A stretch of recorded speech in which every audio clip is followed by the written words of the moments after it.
Hello and welcome into Fantasy Focus. Today's show is presented by Geico. Switch to Geico, see all the ways that you could save. It is Wednesday, November 15th. I am joined, like I always am on Wednesdays, by my friends Field Yates and Mike Clay. Mike, how you doing today, buddy? I'm doing all right. It's very warm in here, and you guys are wearing sweatshirts somehow. I don't know how you're doing that. I had one on and had to take it off. I would be passed out right now. It is a little warm. Mike, when we have major PLL news like we did yesterday. That's right, Mike. The PLL has announced its new 8 cities, including the great city of Boston, the city that I call home. The Boston Cannons are the official team of Boston. What's old is new again, is the Boston Cannons were a part of the MLL in its original format. Now they are part of the PLL. So they are not just the PLL Cannons. They are the Boston Cannons. So shout out to everybody over at the PLL. Shout out to the Boston Cannons. We're going undefeated this season. Don't at me if this doesn't happen, because it's just going to happen. It's going to happen. We're going undefeated next year. Full Peyton Manning. You're saying we for everything, huh? That's how this is going to work? That's fair. That's a good point. I've always been partial to teams that are the red, white, and blue colors. So maybe that's you my like team. it? That's my That's right. I mean, that makes sense. Your Eagles, Kelly Green. No, it was other you than make that. exceptions. So I grew up like going to the vet. So the Eagles were number one, but it was like I caught on to the Sixers. Okay. We had those colors growing up. You caught on to them. They're your home team. Hockey was Avalanche when I was a kid. Colorado really? Avalanche. The Braves. Yep. Were my baseball team, and Mark Martin, Valvoline sponsorship. Growing up, like I just for whatever Mike reason. Does. You know what? Hold on. We're going to talk about football in a second here, but let's think. So like the Avalanche back in the day with Joe Sakic won the cup. This is right after so you like them. Ray Bork, trade for Ray Bork, you win the cup. So you're an Avalanche fan at that point. Patrick Waugh, of course. Yep. Then the Braves, who of course infamously won just one World Series, but had that incredible run with Smoltz and Maddox and Glavine. Oh, after that. Well, this was after this. This was like when Andrew Jones showed up. But no, I always like second place teams. Like Mark Martin, famous for being second. Like he's never won a championship. Same Braves never got over the top, really. Avalanche for a long time had that issue as well. So Eagles as well got to all them NFC championships. I feel like, and I could be so wrong here, but I feel like I saw that Andrew Jones' son is like an elite baseball prospect. And you're like, there's no way that Andrew Jones is old enough to have a kid who's like a 22-year-old superstar for the Padres AAA team. And social media is pointing out, I've been getting lots of, I think you actually sent me this as well, but a lot of people have been tagging me in this. Chad Pennington's son. Yes. Yeah, he's awesome as well. Have you guys seen the stats? Yeah, no, I have, but remind me. So Chad Pennington's son, he plays in Kentucky. Okay. As of last check, and maybe he's played a game since Mike and I discussed this a couple of days ago, has 47 touchdowns and 0 picks this year. Is that good? That's video game level. Yeah. That's unreal. Yes. Unbelievable. Is he going to be in your top 5 conversation when you're looking at draft stuff, Field? Well, he's a high school junior, so maybe. Okay, so probably not. Maybe not this year. Not this year, but maybe start we'll now. get there. Get ahead on it. That's right. He is, Adam and Dynasty. sources are telling me he's considering Wesleyan and Alabama. Oh, wow. Okay. So we'll see whether he ends up with the Cardinals or the Crimson Tide. But yes, he wants to win a championship, so he'll probably go to Wesleyan. That's so good. Yeah, that checks out. Hey, we got a really fun show planned for you guys today. We are talking about Week 11 rankings. We got a bunch of stuff we're going to get into. We also going to do the start, bench, cut conversation we didn't get to yesterday, but our producers hate us so much they want to make sure that we have to talk about it today. Yeah. It's going to be a very difficult one to go through and decide, make some of these decisions. Right. What I told Daniel yesterday was let's just cut the start, bench, cut segment the show yesterday. That'll make it easy. And then start it today. And then start it today. That's where we're at. We might bench it today and start it tomorrow. I wish we could bench the first part of this conversation. We're going to dive in, though, to some news we got right before the show. Big news. Found out Deshaun Watson is going to be out for the season. Has right shoulder, is going to be going undergoing season-ending surgery on a broken bone in his right throwing shoulder. Yeah, which is not great. He obviously was looking not fantastic last week. He injured himself in the game, ended up coming out, came back in. Field, now we're at this spot. You got no Deshaun Watson. There's not really a conversation about Deshaun Watson in fantasy anymore. How is this going to impact the Cleveland Browns offense? Yeah, Deshaun had been, at least of late, only mattering in 2 quarterback leagues for those that were still starting him in those 2 quarterback formats. But that noise you hear in the background of this podcast right now is those who have Amari Cooper on their roster. How about this? And I'm sure Mike will be able to augment to perhaps even have more information than I do about the Browns offense without Deshaun Watson. But a couple of important numbers. PJ Walker and Dorian Thompson-Robinson, the two men that have filled in for Deshaun Watson this season in basically 5 games because basically four games. Deshaun has started 6 of 9, but really only played a few snaps in that game in which Indianapolis, he was pulled early. Yep. In those basically 4 games, Dorian Thompson-Robinson and PJ Walker have accounted for 1 passing touchdown, 8 interceptions, and a completion percentage of 50. That is a non-functioning passing offense. Amari Cooper, of course, has played 9 games this season. 5 of his 6 highest yardage totals have come with Deshaun Watson. Stock down for Amari Cooper, stock down for the Browns pass catchers in general, stock down for this offense, and this might mean the Browns are no longer a playoff team this season because of how competitive the AFC is, and despite how great their defense is, Mike, there's only so much that a defense can do to overcome an offense that might be lucky to score a touchdown per game. Yeah, you're right. We're going to go back to the old Kevin Stefanski super run-heavy offense, and we've seen that so far this season. So you're right. Watson played most of the snaps in 5 games. There were 3 games for P.J. Walker, who I'll focus in on here for the sake of these splits. I suspect he'll start this week, but there is chatter that Thompson-Robinson could be in that mix as well. But he only has 1 game, so not a lot to pull from that. The Browns leaned a little bit toward the run with Watson under center.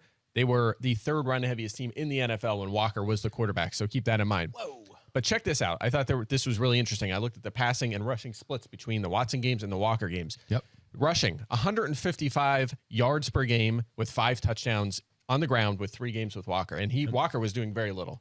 Watson, 154.6 yards per game, a half a yard difference between the two, and 5 touchdowns in 5 games with Watson. So they were scoring more rushing touchdowns, and the rushing yardage was about the same. So that's your Jerome Ford, Kareem Hunt analysis right there. They're going to run more. The production was still good. Those guys should be fine as, we'll say, back-end RB2s for Ford and maybe a flex for Kareem Hunt. Okay. Passing, 222 yards per game with 7 passing touchdowns in the 5 Watson games. 211 yards per game with Walker. So only 11 yards difference. Thought that was interesting, but of course, only the 1 touchdown. So I'm with you. I think there's a downgrade. Just adding a little bit more to this. Cooper did have 8+ targets in all 3 games with Walker. His fantasy point production was down by 6 points per game, which is huge, but his target share was up. So maybe some hope he can hang on as a manageable wide receiver 3, something like that.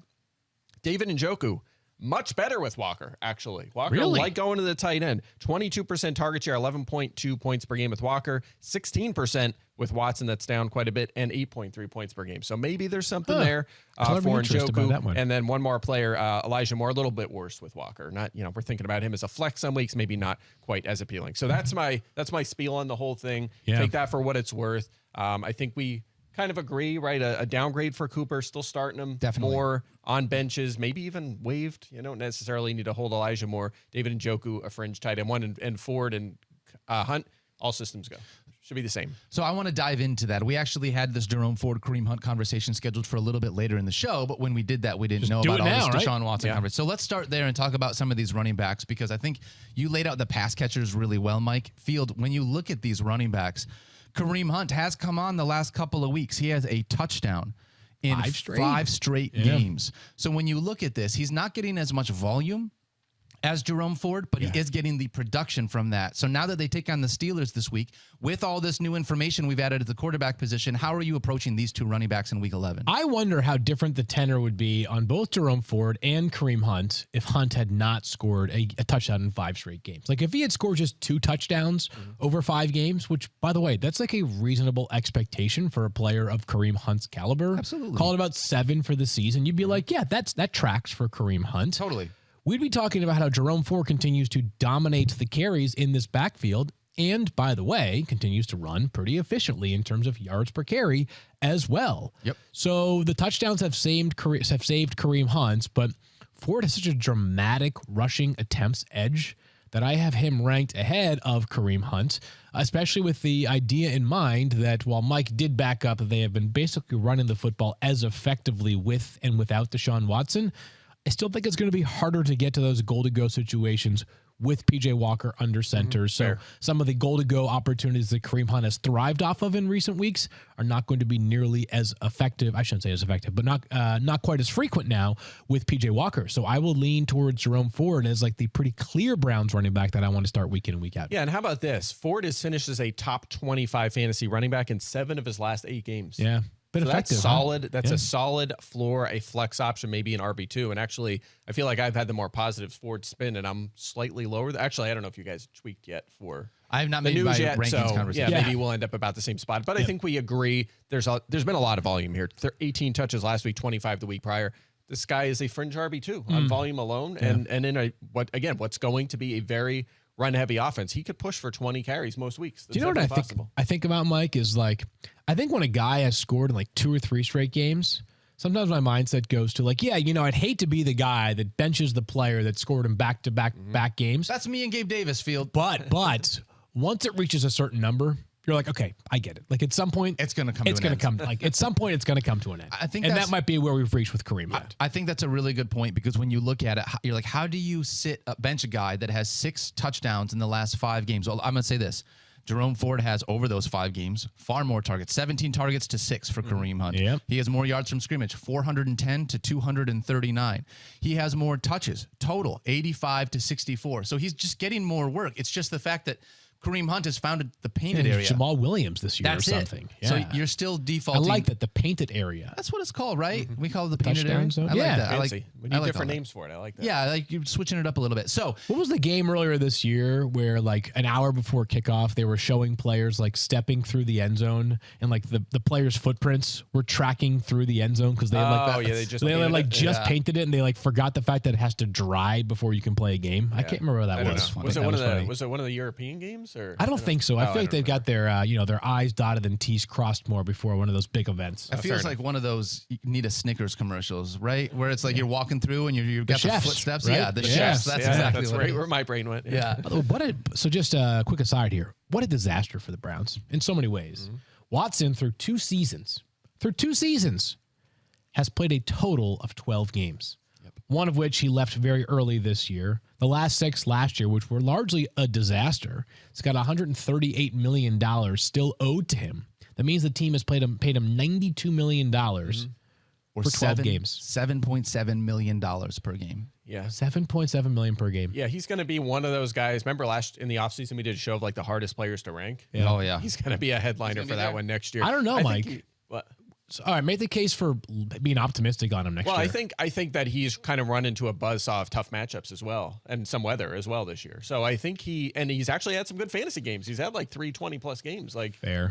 he's been hanging in there, and in tough matchups, tough situations, still been like a back end QB1. That's Man, been the that's funny. performance. So You say that, but he was like one of the best quarterbacks in the league just a few years ago. Like to go from being the top 5 guy to the guy that I'm seeing with my eyes this year feels like there's just been a drop off. And maybe that's just me as a fan. I don't think he's playing that elite level he was this last year in Houston, where he led the league in Not even passing close. yards No. but could he- 6.5 yards per attempt in each season with Cleveland. Yeah. But $92 million with $138 million still guaranteed the to Deshaun investment has Watson not over the paid next off. 3 years. Plus the fact that they've structured the deal in a way in which it becomes very difficult for them to, even in like a miraculous circumstance, to get out from underneath it. And how about this that I was thinking about earlier today? Remember last year during the draft when we all thought it was crazy that Houston was going to pay that massive price to move up from pick 11 to pick 3? Yep. What was perhaps the craziest part about it was that they were willing to trade their own pick and not Cleveland's to move up. Their own pick might end up being less valuable than Cleveland's pick so good. based off how the season could unfold for the final 8 weeks. That's amazing. They're a game worse than the Browns, the Texans are, with a healthy quarterback who's a star. Oh, my. By the end of this weekend, it would not surprise me if the Browns are 6-4 and the Texans are 6-4. By the way, the Steelers are going to be 7-3 by the end of this week, aren't they? Yeah, Probably. How the heck is that possible? I know. Yeah, How? Sorry for raising my voice. How do they do this? their head coach, I guess. You know what's funny? You know what's interesting? Table this for like a different time because we have to get back on the fantasy track. I have noticed a very different sort of feeling about Mike Tomlin as a coach between the 100%. national and local fans. I think nationally he gets a ton of praise for keeping this team afloat. I'm starting to sense locally they're kind of sick of hearing that rhetoric. It's a ceiling versus a floor conversation. They've won like 1 playoff game in the last 9 years. That's the pushback, yeah. Right. And including, by the way, losses to the Browns with no head coach Remember when Kevin Stefanski was out due to COVID? Yep. They had like all these players that were also unavailable. They lost that game. Remember the year in which Blake Bortles and the Jaguars smashed them in Pittsburgh with like 45 points? Like, it is not. So that's an aside, but the Steelers are probably going to be 7-3 by the end of the weekend. Yeah, you're right. 7-3. I think this is a good transition. I'm going to actually pivot us into the Steelers conversation because the Browns play the Steelers this week. Yeah. And we got some running backs to talk about here. Guys, I want to mention this, okay? I'm going to set the table here really quick for you. I think this is a conversation of pre-buy and post-buy stats. They are very interesting to me.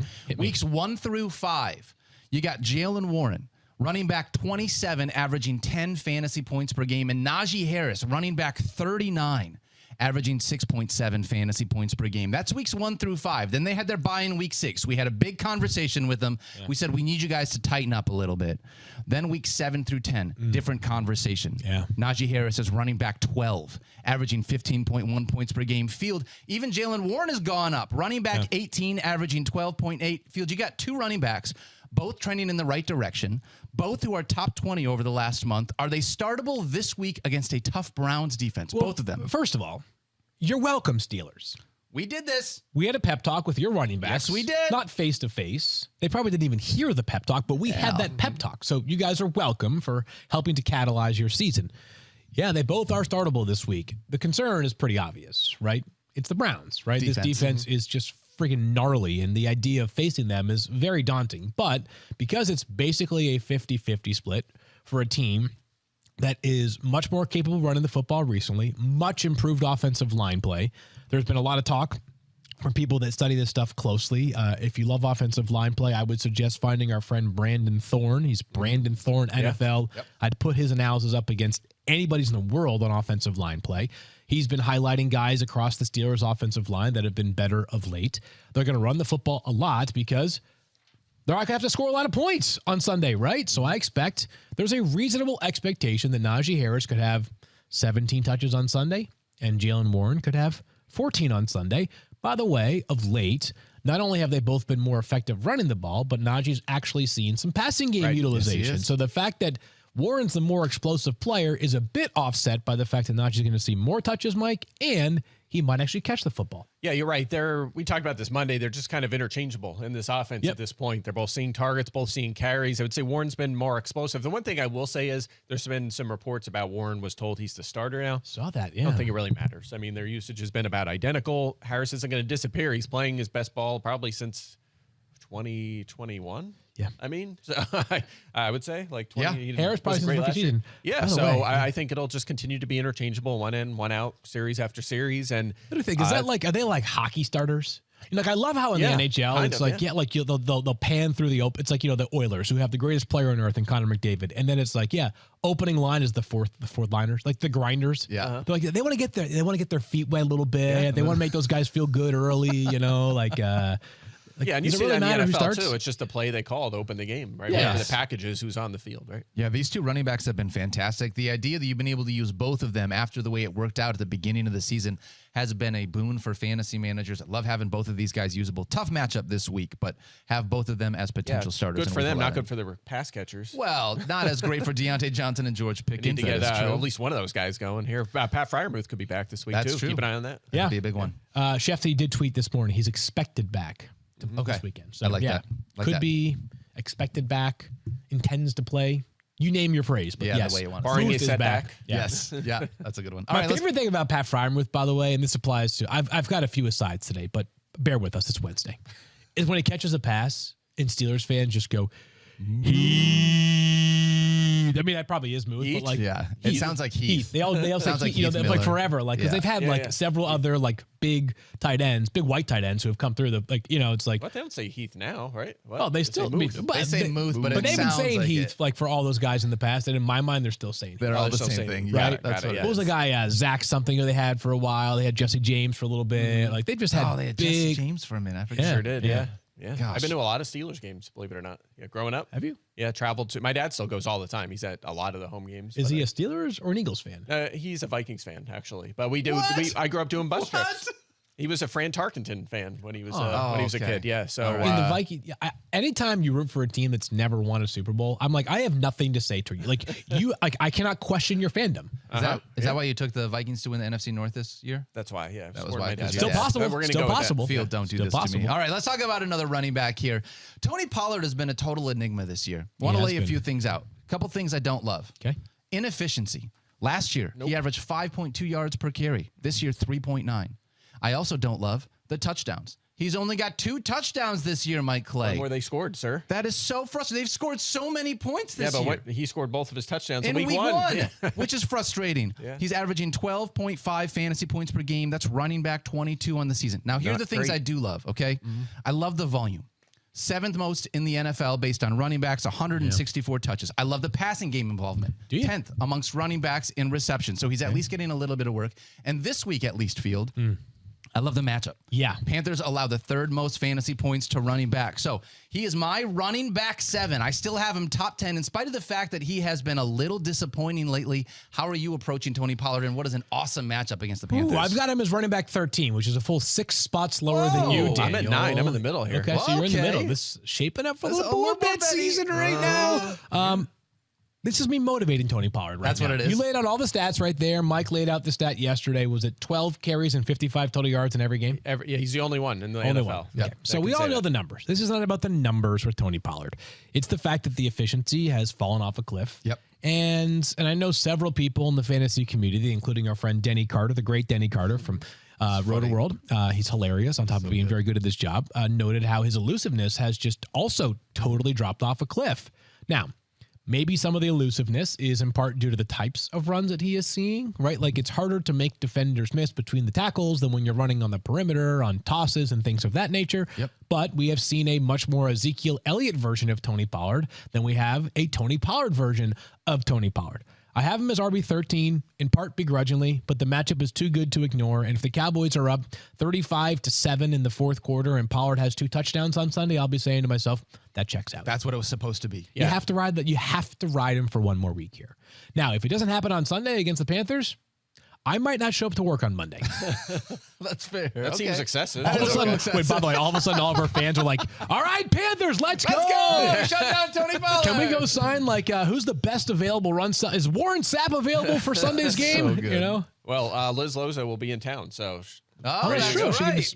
Yeah. Give me a day off here. I'm actually out for a little while. Yeah, you are. I'm out Friday and Monday, so enjoy me while you can here. People might be happy about that as well. Wow.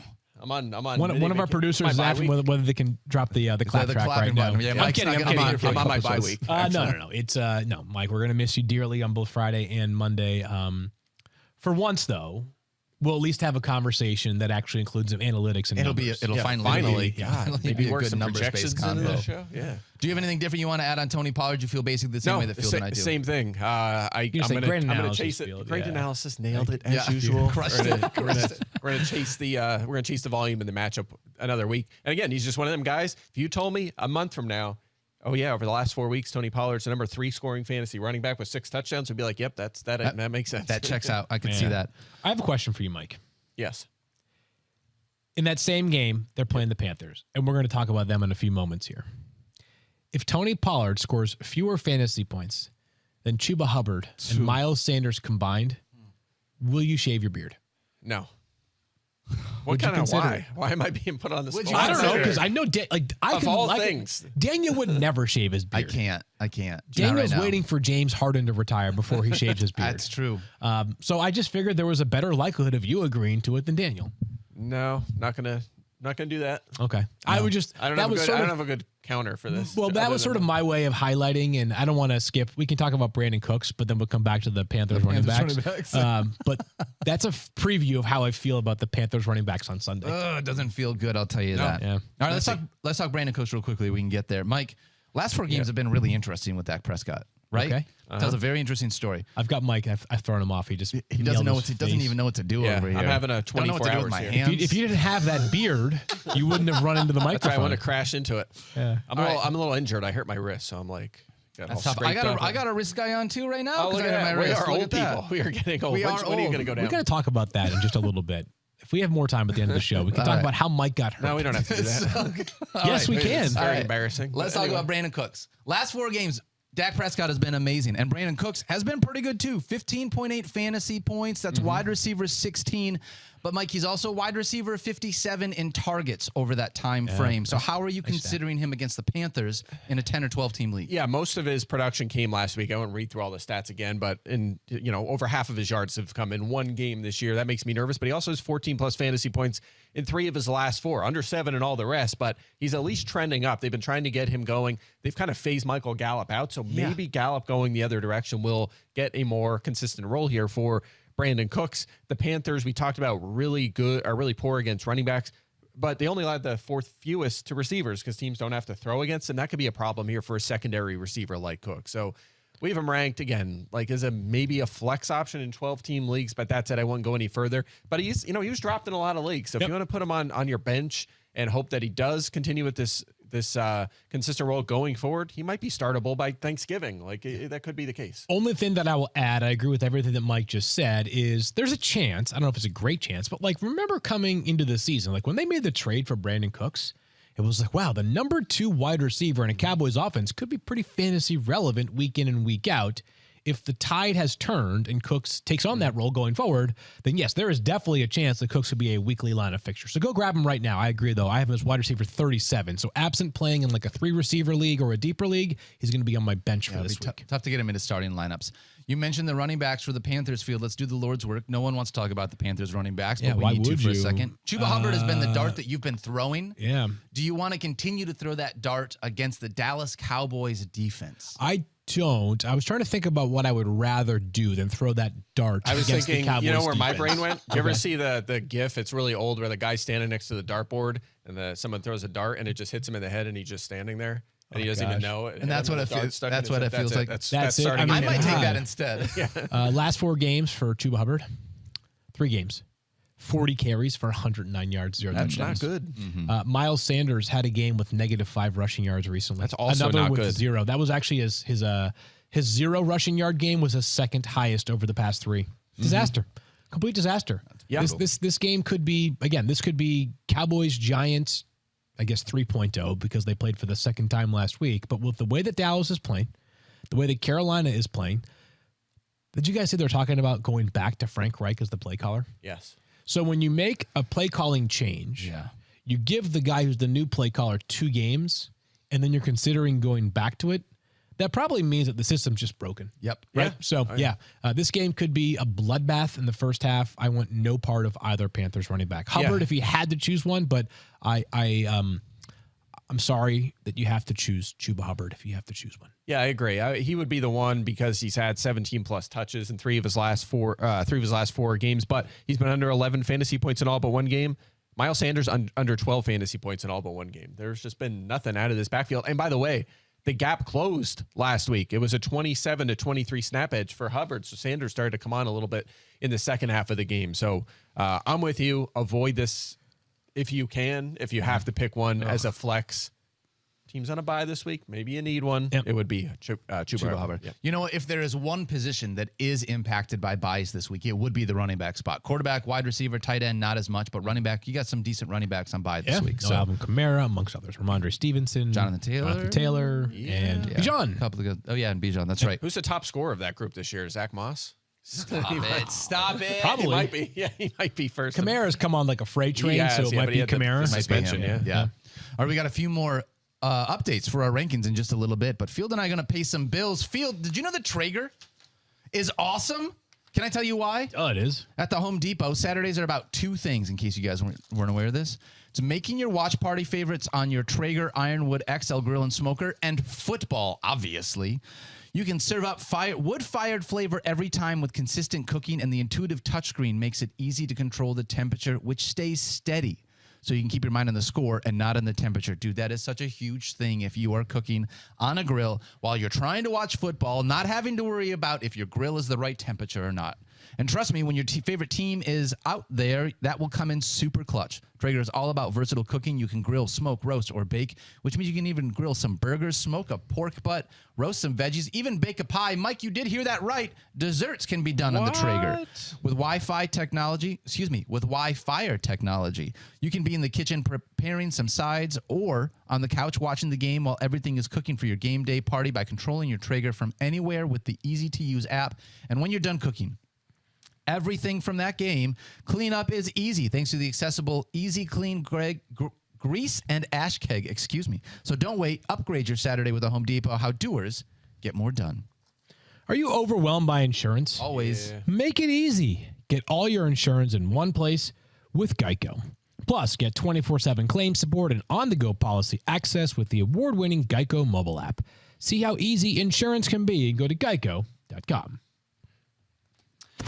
Hey, quick note here. Some reports filing in Dorian Thompson-Robinson is the favorite to start this week, so we'll have to keep an eye on that. So it's starting to swirl in a little bit. Shout out to Jake Trotter.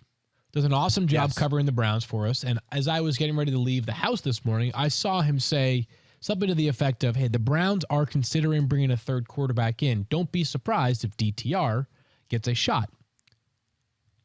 That's not a good thing for the Browns, though, guys. I don't think so. I mean, gosh, like he looked so overwhelmed in his first start. Now, they played the Ravens, but it's not like it gets a whole lot easier, right? You play games in that division, you automatically play a good defense. Yeah. So, yikes. Yeah, and it's not. I mean, it's not like it was better with PJ Walker. It was No. For if you were to line up all the quarterbacks that have appeared in 3+ games this year, he's probably dead last in efficiency this year. It was he struggled. So not surprised they're going to take another look at the rookie. He was impressive in the preseason, but does not have a good look for this offense. I'm concerned. I'm definitely concerned for my Amari Coopers and David Njoku's. Doesn't feel great. You know another thing that doesn't feel good? Packers wide receivers. All right, why? Every show. You can leave. Here's the thing. Mike's off on Friday and Monday. We couldn't keep this until Friday and Monday in our chat. If Packers wide receivers were an emo song right now, they would be Misery Business by Paramore. That's a good song, though. Is that fair? Yeah. I also think I was thinking about maybe Field. I don't know how much emo I know Paramore. knowledge. You know Paramore? I believe Paramore, if I'm not mistaken, is going on tour with Taylor Swift. Yeah. When she goes internationally. That is so I know. Into You, I think, was one of their songs, right? Yes, I'm still into you. But look at you, Field Yates, knowing a little Paramore. I love this. These days, I know basically the theme song to Coco Melon and a couple of jingles from Miss Rachel. So the fact that I could pull that actually that's even impressive to me. The other emo song that made me think of this was, and it's a little bit deeper for all my old emo kids out there. It's called "The Places You Have Come to Fear the Most" by Dashboard Confessional, because I think the place I have come to fear the most is when I'm in a spot I've got to start one of these Packers on Sunday. I don't feel good about it. Mike Clay, you got Christian Watson, you got Romeo Dobbs. They're taking on the Chargers this week. Are you finally out on Christian Watson, or are we still holding on to hope that there is something that can be done with this skilled wide receiver? 36 in my rankings, so still on the flex radar. Okay. And they're playing the Chargers. They should have to throw it plenty in this game. But look, he's been under 7 fantasy points in 4 straight. Did lead them in targets last week. There's that. There's something to be said for that. But not feeling super confident about that connection. And then, it goes right down the list. I don't feel better about the other receivers either, because even Romeo Dobbs, he has a touchdown in 3 of his last 5 games. That's good, right? Yes. Still under 40 yards and 12.5 fantasy points in all of those games, even when he has scored touchdowns. So you're not getting anything else out of him. And then Jaden Reed's coming off the big game, 84 yards and a touchdown, only had 5 targets, 6 or fewer targets in 6 straight games. He's only cleared 12.5 points twice this season. Yeah. So none of these guys are good investments right now. I would avoid if possible. Look at that. But you know what that reminds me of? Do you guys ever watch Survivor? Oh, yeah. Every once in a while, they'll send someone to an exile island, right? Oh, yeah. And that person's by themselves on this tiny remote island. That's Mike right now in Christian Watson Island. I'm trying so hard. We're just trying to make it happen. Are you lower than me? I didn't even see the ranks. Are you? No, I'm just saying, you don't need to look I at the have him. ranks. I think I have him as wide receiver 37. You're 3 spots ahead of me. 39. Yeah, 3 spots behind me. Yeah. So I'm just we're the saying, same thing. He's but a what I'm flex. saying, Mike, is this: you have not entirely given up hope. Even in a week in which you had him as wide receiver 36, you're able to find a couple of positive indicators. There's going to be a moment here, Mike, and you're going to be laughing from that remote island all by yourselves. All by yourself. You'll be saying, I never lost faith. I never lost faith. You own stock on Christian Watson Island. You're the one that just got that on tape, though, that you can roll back. Yeah, I never lost faith. Clip that. Let's clip that for a few, please. Yes. I got to start doing that more often. You just did that. That's such a good idea. Yeah, I wouldn't say as much confidence as I had in like Joe Burrow, like the beginning of the season, like those sort. I'm not feeling it, and it's not his fault necessarily. It's just Jordan Love is all over the map. Sometimes he makes throws that look great. But I feel like when he throws to Watson, it's like never catchable. It's like, never, yes. And it's not always his fault, but it is oftentimes. It feels like Christian Watson is just one of many wide receivers that are impacted by quarterback play this year. And he, unfortunately, because of Jordan Love and with where they're at, I feel like he's been impacted a little bit more than most. Yeah, I mean, I thought coming into the year, I thought even if Love was below average, just like Watson's early second-round pick had a good finish to the season, he was going to be a feature target, huge target share. Like worst case, you're going to get like DeAndre Hopkins sort of production like this year. Yeah, little boom bust, but tons of targets. That hasn't happened either. That has not. The other thing that happens in this portion of the rankings, by the way, is you've gotten to the point where it's like, all right, Christian Watson vis-a-vis, this might be a bad example. He's also on a bye this week.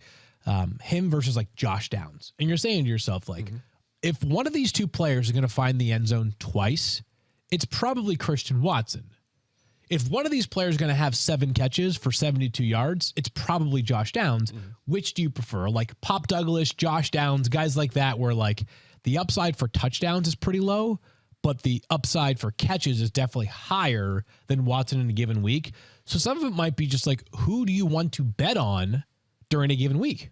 Yeah, and I would just add, too, remember that there are 4 teams on a bye. So even 36th to 39th, I mean, you add in those 6 teams back, or those 4 teams back, you'd be like mid-40s and not startable. So a part of it is just the bye weeks. I'll tell you what, and this might just be the emotional side of me. Sometimes you guys know I do that with fantasy players. Here are the guys that are ranked around Christian Watson in our rankings. Rashee Rice, right? Like there's been a little bit of like uptick with him as far as playing Patrick Eagles, Mahomes, good matchup. Right? Yeah. You got Jerry Jeudy, not really feeling that. Gabe Davis, another one of those guys that's been up and down. You got Brandin Cooks right behind him. You have George Pickens, who has been all over the place.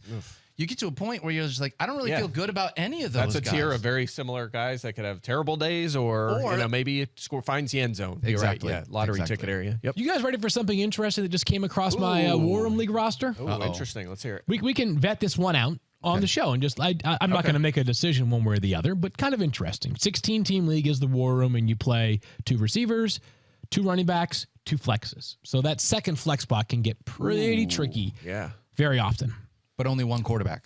Only one quarterback. Yep. Okay. We have this crazy league where there's like 9 or 10 of the 16 teams that are between 6-4 and 5-5. It's wild. Wow. Okay. So I'm part of that 6-4, 5. I'm 5-5 logjam. Yes, but Adam Schefter, the great Adam Schefter, just proposed a trade to me. His Jerome Ford and Jahan Dotson for my Michael Pittman Jr. What's your running back situation look like? My running back situation is Rachaad White and Brian Robinson, the only 2 on my roster right now. I think White's already keep Pittman.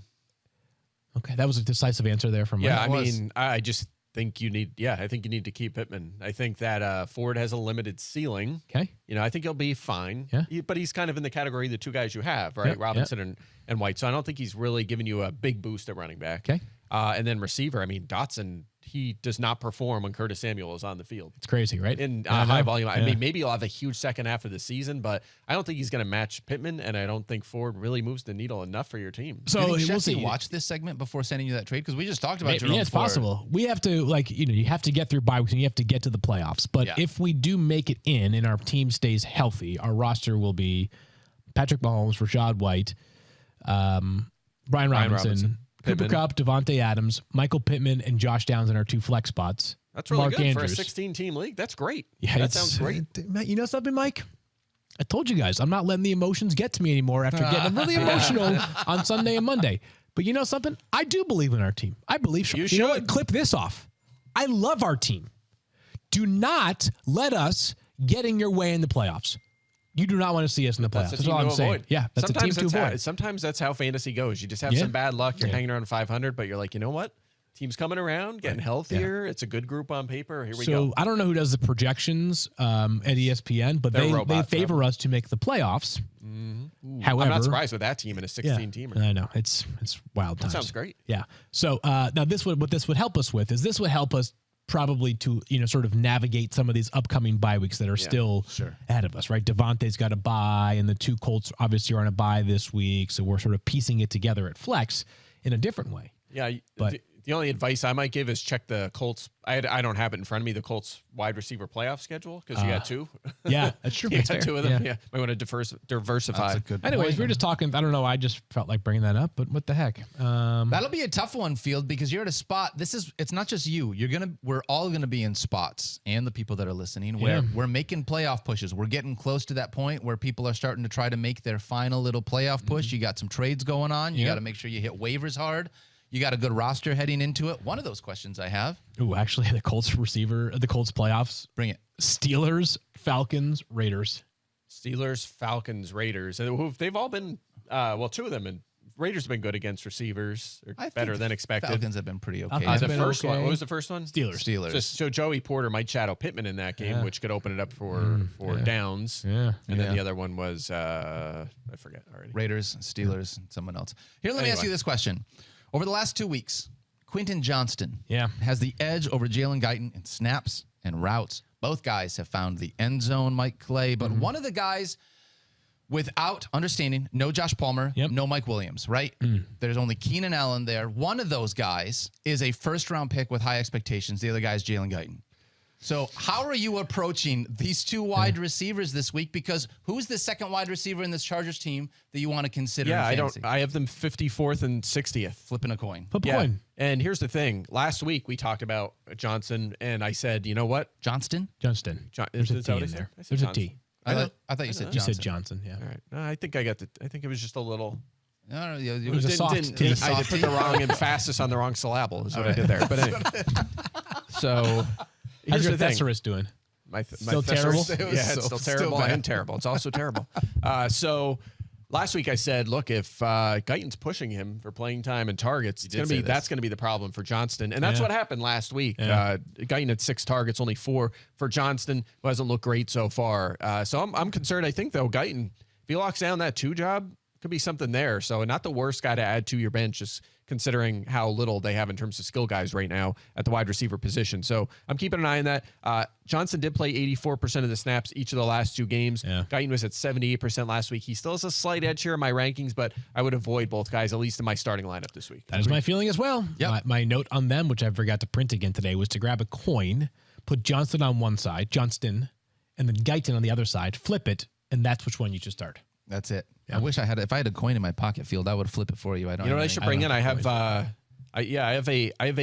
daughter found this in one of my old bags from when I was a kid. The Two-Face coin. I have one of those. Do you? Really? Yeah, it came with like an action figure when I was a kid. It has like just a regular coin. The other side, it's all scratched out. That's hilarious. Bring that in. That's cool. Flip it out. Yeah, do that. Do it. I'll bring it in. Do it. All right. Let's talk about a few more things here. Justin Fields, guys. We're supposed to potentially get Justin Fields back here in week 11. Yeah, let's go. Taking on the 7-2 Detroit Lions in Ford Field. Field, here's my first question to you. I like the pride you said. Yeah, well, of course. 7-2 Detroit Lions. You know how many teams are 7-2 so far this year? 2. I'm going to go with the Chiefs, the Lions. The Eagles are 8-1, so I guess only 2 are 7-2. So only 2 are 7-2. So the only teams that are 7-2 or better are the 2 teams that played in the Super Bowl last year and my Detroit Lions. Correct. Yes. That's pretty exciting for us as Lions fans. I'm going to say that. But you get Justin Fields this week. We have not seen Justin Fields on the field in a little bit. Fields, Yates, first question, because I think there's a couple layers here. If Justin Fields plays, we're expecting him to play. How are you going to rank him against this Lions team? And then we'll talk about what his impact is on the rest of the offense. I've got him as quarterback 15, and he feels like one of the mysteries in fantasy this year because the rushing production has not been as good as last year, but it also hasn't totally gone by the wayside. We've seen the peak of Justin Fields once again this year is a top 5 fantasy quarterback. The problem is the peak has come so infrequently. So I don't know how you can say with absolute confidence that you know what you're getting out of Justin Fields in any given week, especially against a Lions defense that I do think is formidable. They had their hands full with the Chargers this past week. A lot of teams are going to have their hands full with the Chargers in a given week, especially when Justin Herbert goes nuclear like he did this past Sunday. But I feel like this is a neutral matchup for Justin Fields. It's not that's dissuading me from starting him. It's that I just don't know what I'm going to get. I don't know how you can possibly feel confident, even if you have metrics to support one side of the argument or other, Mike. Yeah, and I don't have much because it's been one or the other. The splits are wild. He came out the first 3 games, was poor in fantasy, poorly productive. Then he caught Denver, and I believe it was the Raiders was the second game, back-to-back top 5 finishes. 4 and 5, yeah. Yeah, and then he had 2 huge games. Was again top 5 scorer quarterback both of those weeks. So which Fields are we going to get? With his arm, not with his legs. Like when he had, it's because he had 300 yards and 4 touchdowns. I think he had a little bit with his legs there, but yeah, not quite as but much not as the we same expected. that we had I mean, expected. look, if he's going to do some with his legs and be better than ever with his arm like he was those last 2 games, we'll take that. That's what we saw in the preseason as well. So cautious optimism here. I'm at QB 12. Yeah, not a must start, but I'm if he's the worst thing. If he's one of your 2 considerations and the other person is close, keep in mind what he's dealing with right now. A dislocated thumb. Now, he's going to be good enough to play, but are you concerned at all about the thumb impacting his accuracy, his ability to stay on the field? If those things are bothering you, break the tie that way between Justin Fields and I don't know who your second quarterback is, Brock Purdy, and go that direction instead. Sure. Which makes a ton of sense to me. We'll keep monitoring this, see if we get any updates on how his thumb is feeling throughout the week. Mike, I asked you guys about this specifically. Yeah. Okay, so we got Justin Fields as a potential starter, a streamer if you need him, maybe. How are you looking at DJ Moore and Cole Kmet? They're really the only 2 pass catchers in this game that I would consider from the Bears. Yeah, Moore's production was much better with Fields, so I think I feel better about him. Is this Tyson Bagent is the backup Browns quarterback, and DJ Moore getting this boost of Justin Fields as like Amari Cooper having Deshaun Watson? Swapping Cooper and Moore in our ranks, something like that. Yeah. Yeah, maybe. Yeah. Okay. I was, we had this conversation when we thought Fields was returning last week. Same kind of thing. I just think Moore will be better and more productive with a better quarterback under center. It's really that simple. So, yeah, I think Moore, despite the slump, remember, came without Fields, is a guy you put in your lineup. And Kmet, I still have like tight end 12. Like he's been up and down, but he's a fringe starter as well. I realize they're right next to each other, and we don't always love to do this, but you've got Cole Kmet getting Justin Fields back, and you now have David Njoku, who is going to switch over to potentially, like those 2 guys are going to be right next to each other. Yeah. They're fringe tight end 1s, high end tight end 2s. I think they're both going to be difficult to kind of figure out with what's going on here. All right, Field. Yeah. Where are we ranking the Lions running backs in week 11? Well, I've got Jahmyr Gibbs as running back 5, David Montgomery as running back 17. Okay, I'll take that. So let's talk about all the good things they have going for them. They're both awesome. Yes. Both very talented in different ways. That's a great starting point, right? Yep. Gibbs actually had more rushing attempts than David Montgomery last week. Gibbs also is a far superior pass catcher and actually gets targets as well. Yep. I think Montgomery's rushing volume will be better than Jahmyr Gibbs this week because I think this is a game that the Lions will ground control. But in order to play ground control football, you got to get a lead. And who has allowed the most receiving touchdowns to opposing running backs this season? The Dallas Cowboys. Incorrect. Chicago Bears. Chicago Bears with 5. If you guess Chicago, everyone knows it's going to be. I had to guess something different, Mike. All right, well, that's why I'm here. So I look smart. So took if you're advantage looking- of the situation. That's right. If you're looking for a team that, even with like 2 significant investments in linebackers this past offseason in both TJ Edwards and also Tremaine Edmonds, and Edwards has been really good. Edmonds has been solid, but has been banged up of late. Did they draft a linebacker too? Or am I making The Bears did not draft a linebacker, no. But that's one of those things that could be fluky as well. But the fact that they've allowed 5 receiving touchdowns to opposing running backs so far, only one more log in the fire of Jahmyr Gibbs. So both guys should be started this week, Mike. I'm with you, and if Gibbs does outcarry Montgomery again this week, Then it's then a problem for it might be top 3 every week for Jahmyr Gibbs because he's finished as a top 3 running back in 3 consecutive weeks. But again, I think maybe it makes sense. Like that Montgomery would be somewhat limited in his first game back, and then they'll ramp up his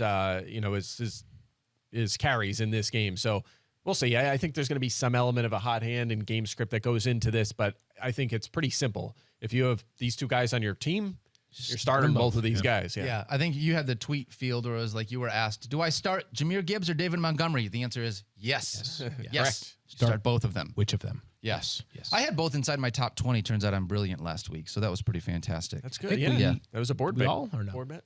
No. No, I think that was a board bet, right? Yeah, you guys were said just both outside would the top finish top 20. I said both would finish top 20. Oh, wow. Well, you are brilliant, so that Thanks, checks out. Field, Yates. No problem. I want to give this a quick shout out to. We're not talking about this player. Doesn't have a lot of fantasy relevance right now. Jamison Williams, though. on that 75-yard touchdown run for David Montgomery. Yeah. The dude is doing so many things that is not catching the football, getting downfield to block, using his speed, doing stuff that his teammates love. I just want to give a shout out to J-Mo because he's not really doing a whole lot for me to talk about him in fantasy football right now. What would be the opposite of a shout out? A call out? Yeah, I guess you're We do that calling all the someone time. out. Okay, because Yeah. I want to call Jamison Williams out for something else right now. Tell me. Jamison Williams posted a photo on his Instagram of a trip to McDonald's. Nothing wrong with that. Trust me, I love myself a Big Mac. 20 piece? Was that a 20 piece as well. Okay. He had a burger. It looked like just a regular, maybe even a quarter pounder, and he put his McFlurry on top of it. No. What? No. Like instead of a dollop of mayonnaise, it was like a dollop of an Oreo McFlurry in the middle of the burger. That would not end well for me for a lot of reasons. Yes. But I've thought about dropping it from my fantasy roster for that reason. That feels like you're... I mean, not actually. But. See, like, there's a difference here because we've all done the thing, and I'm going to throw it out there. We've all done the thing where we dip our French fries into a Frosty, right? Of course, that's an very American different. tradition. Yeah. Exactly. Like, you got to do, that's like a rite of passage into, like, Totally. teenagehood. Did you just say maybe not? Nah, What? that's Did you not for try me. it? Mike Clay? That's not for me. I try to avoid ice cream for the most part. I've been on the record about this. I'm not a big ice cream guy. Hold on Maybe now. once a year. All right. I'll pivot to I pivot to Greek yogurt and granola. That's my Greek snack. yogurt and granola? It's so good. That is way better than ice cream. I'm sorry. That's one of my that's my cancelable food take. That is absolutely cancelable. Hey, I'm Mike Clay, and I pivot from ice cream to granola and Greek yogurt. Yes. Hey, I'm Mike Clay. I pivot from going to Hawaii to instead visit the sauna at my local Y. It's hot there too. Are you kidding me? That's No, I'm not unreal. kidding you. I prefer that for sure. Also, I think You prefer a sauna to Hawaii. I think dairy upsets my tummy a little bit. That's what my daughters say. Casey's like fully. She's like, no. I'm like, yeah, I'm with you. I'm I with think you, it's genetic. She hates ice cream She as does well. not get. We'll go to McDonald's or somewhere and get some ice cream. Happy Or Zoe Meals? wants ice cream, and she's like, I can't have ice You cream. know, but the problem is, I can't say a thing about Casey or Zoe. They're just so dang cute. They're just adorable. little What do you angels. get? You get an apple turnover instead of an ice cream? Like, what do you even get if you're not... Well, I guess because they don't sell Greek yogurt and granola at McDonald's, Mike, so... No, they don't. They don't. But those I little just apple I have slices. that at home. But I don't know. That's my take. I feel bad. I love vanilla Greek yogurt with granola. It's like one of my favorite snacks. Sure, I like them too. I like that as well. Yeah, it's just... But I don't like it nearly as much as I like cookie dough ice cream. It's not a replacement for cookie dough. Yeah. I disagree. I feel bad now because, like, my daughter, I only have one daughter that can actually eat food at this age of her life. The girl crushes ice cream. Like, am I terrible? I probably am a bad father. No, absolutely not. Okay. No. I wouldn't assume. It's just a preference thing. I don't know. I prefer it. That's one of my takes. My favorite thing I've is tweeted seeing... that one time and it did not end well. Really? Like this is the general I'm consensus going to reaction. dig that. I'm going to find that You tweet guys and are retweet the it. general Yeah. public and Yes, how they that's how responded. most Just people so you respond. know. That's amazing. My favorite part about seeing little kids with either chocolate or ice cream is when they get it for the first time and you get them on video and then all of a sudden their eyes get big and they like just go to reach for it and they're like, I want all of that. Like that's it's my fun way to live vicariously through children. My daughter has been my older daughter has been very in on ice cream recently. And she also, I think maybe in part because of what ice cream does to her, has a new thing. And I think I may have mentioned this on the show recently, but I may have just said it to you guys behind closed doors. She announces when she does a diaper accident. Yes. Oh, yeah. That's so good. I poop. I'm like, okay, good to know. Thanks for the update. We'll go take care of that right now, honey. By the way, forewarning, speaking of things kids say, my daughter Casey, who's in 4th grade, is starting to pick up some of the terminology that kids use. So might have to utilize that. Like, like she'll say like, yes, queen, slay. So I'm going to start doing that, okay? Or like when I injured my wrist, I yeeted, right? I got yeeted. Oh, you yeeted. Of course, you got yeeted. So just get ready. It's going to start. This is my favorite episode ever. Can I we keep love both of those things in Just the wait till I hamper? work them in. Oh my god. Mike right. is going to be ditching dad jokes on fantasy football now. Listen to this. That's Matthew amazing. Stafford Like- yeeted last week against the exactly Packers. right, yeah, slay. He's going to slay all day against the That's the Seahawks. future. That's the future now. So get ready. Oh man. All right. So let's talk about this. Let's talk about, you think Brock Purdy has a chance to slay this week as a streamer, Mike Clay? He does. I'm Taking on the QB 10. Bucks. QB 10. Yeah, I'm with you. He's 11th points per game this season. Bounced back last week. He was in that slump, one passing He was, touchdown in yep. 3 straight games. Had 23.8 points last week. That was his second highest total of the season. Now it's 4 games with 20 plus points this season. 6 in 9 games. He has 6 top 12 finishes. not a ton of upside, but he's just kind of hung around as a fringe QB1 / streamer, number 1 in YP, and adding a little bit with his legs, more than we thought. This isn't saying a lot, but 107 yards and 2 touchdowns on the ground. We thought we might get like 20 yards and 0 touchdowns. So at least there's a little bit there. The Bucs, by the way, 2nd most passing yards quarterbacks this season. So a good matchup here for Purdy as well. I think he will slay. I think this week against the Bucs. I mean, the Bucs just did really well against Will Levis. I mean, mind you, it's Will Levis holding him under 200 passing yards, but they've allowed the 2nd most passing yards this season. The Bucs. That's so weird. I just said that. So Field was on his phone. So. I was actually too busy looking up what yeet means. So. Yeeted. I don't think Brock Purdy will yeet. Okay, not this week. Yeah. Field, anything you want to add on Brock Purdy? Because we're going to close this one out and do a little bit of start bench cut. No, after you know this. something? I'm hearing that we're having stream issues, so maybe we should just close the show right now and not do start bench cut. The viewership went down to 0 when I said Yaz Queen. Yes, that's exactly. All right, let's talk about this. This will be fun, I think. I really do think this will be fun. Okay. Start bench cut. Yep. Our producers put it together for us. I'm going to start with the running backs. We got 3 running backs we had to choose from: Gus Edwards, Joe Mixon, and Breece Hall. This one I think is the easiest of the 3. I would agree. Yes. If you are starting with the running backs, Gus Receivers Edwards are on the screen, but there we go. Here we go. Yep. Gus Edwards, Joe Mixon, Breece Hall. Who are you starting? Who are you benching? Who are you cutting? Okay. I am going to. You think it's easy? I think it's the pretty easiest easy. of the 3. I think the cut is the easy part. Yeah, Gus Edwards has been cut. Sorry, Gus. We love you, but the fact that you have 6 rushing touchdowns over the past 3 games has totally inflated your stats. Agreed. I think there's a healthy debate between starting and cutting Breece Hall versus Joe Mixon.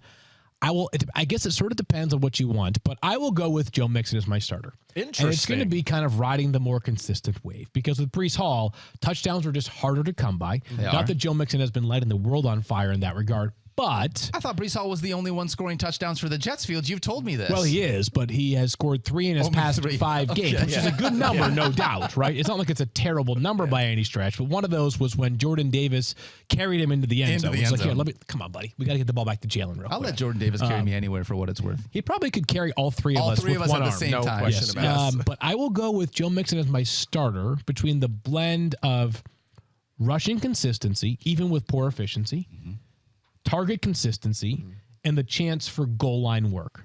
Those would be my 3 criteria that gives him the very narrow start edge over Breece Hall. Interesting. I would go Hall for sure. And by the way, Hall, who was very limited the first month of the season, is actually averaging more fantasy points per game than Joe Mixon this season. There you go. Yeah. And Mixon has had a major workload in that backfield, but they have scaled him back a little bit. They said they were going to. They followed through the last 3 weeks. So he's still playing a ton, right? You feel solid. You feel good starting him. He's a solid RB2. I just prefer Hall, who's outplaying him. He's been more efficient. Mixon's efficiency is career low in most departments. Right. Not great. Poor. It's been poor for a few years, too. I guess, I think with Breece Hall, the only thing that I would say is that he's very prone to big plays, but he's also kind of needed big plays to get to where he is on a points per game basis. Yeah, but the playing time is there now over the past 3-4 weeks, so Michael Carter now waived as well. Yeah, which maybe the garbage time. How about that the other week? By the way, I needed like 0.03 points from Breece Hall, and Michael Carter caught 6 consecutive passes in garbage time for the Jets. That was a killer. Gosh. That one hurt. Yeah. Why do we do this to ourselves? I don't know why. I don't know. I don't know why.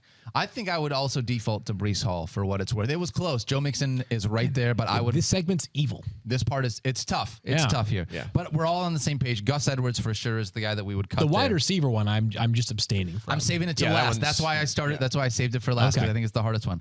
Let's talk about tight ends now. Okay. Start bench cut. You got 3 This guys. one's hard too. This one is very hard. Dalton Kincaid, Trey McBride, and Dalton Schultz. All 3 of them have been really good recently. Mike Clay, if you had to start this one, where are you going? Yeah, I think I just feel I feel best about Dalton Kincaid sustaining going forward because he's established himself as the number 2 target in this offense. He has the trust of Josh Allen. They're going to be throwing the ball a ton. They've had major injuries defensively. I think they've been really unlucky offensively, frankly. I think they've been, you look at the efficiency metrics, and they're great offensively for them. So I think Kincaid has established himself going forward. He would be my top guy here. Plays the Jets this week. Maybe we downgrade him a little bit, but I would start him.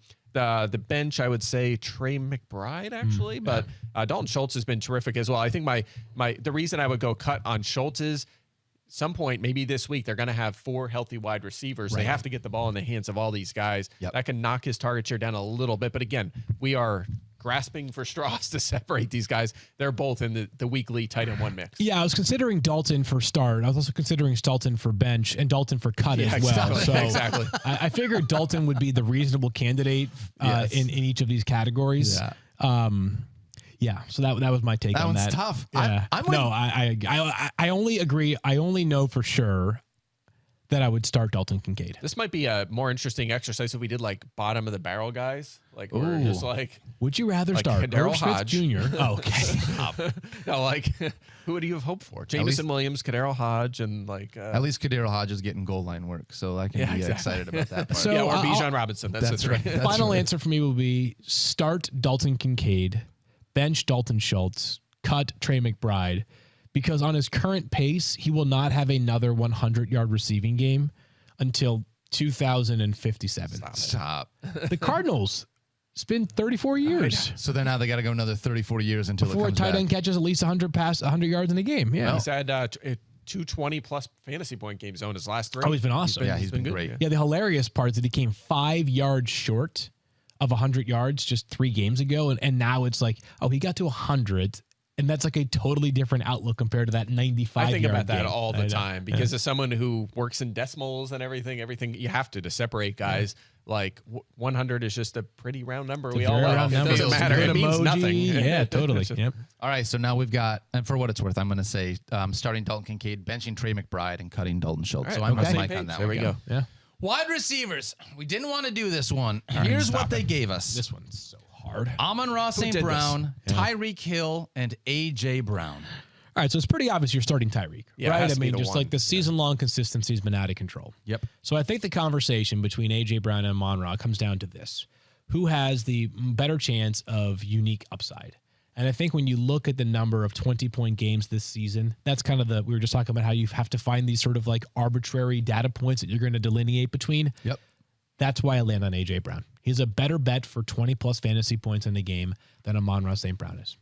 I agree. That would be my order. We're ranking them right in order from their points per game, which is Tyreek's first, A.J. Brown's third, and Amon-Ra is sixth, but he's been tremendous. The floor, I'd almost feel a little better about the higher floor of St. Brown going forward this year than A.J. Brown, but the ceiling for A.J. Brown is enormous, like historic, literally historic over the past month or so. I would take Amon-Ra St. Brown over A.J. Brown. That's You know, so I'm weird. stunned by that, Yeah, Dan. Yeah, wow, that's so shocking. weird. Do you guys think that rest of the season, Amon-Ra St. Brown is going to score more fantasy points than A.J. Brown? I wouldn't I'll be go with shocked by A.J. that. Brown. Would you? Yeah, you want to board bet it? Yeah, why not? I'll let you Is that two what do you're it. going I to? think Yeah, it's why not? close. It's fun. It's You want to close. take Tyreek Hill? I'll take Tyreek Hill. You're gonna take I want Tyreek Hill. No, go ahead. You guys do that. I say Amon-Ra St. Brown scores more fantasy points from week 11 on than A.J. Brown. And I say A.J. Brown scores more fantasy points from week 11 on than Amon-Ra St. Brown. Put it on the board. Put it on the board. I've never felt worse about having to tell a player that he has been cut than I just did with cutting Amon-Ra St. The Brown. sun god. That stunk. That's- I don't like that I want feeling that at all. I want that clip too. Doesn't Cut feel good. Amon-Ra St. Brown. Cut Dalton Schultz. Yeah, I know. Cut all of those guys. It was a fun show. Thanks for hanging out with us today. Mike, you want to talk about what happened to your wrist, or we do not have time? I don't know. I think we're out of time. It's 1:00. All right. That's I going to fell do down it. because I'm an old man. Yeah, you got yeeted. I was horsing around See. like a kid, and I got yeeted by a shopping cart. Let's just There say you that. go. So Let's say Mike hurts his wrist when he goes to the grocery store.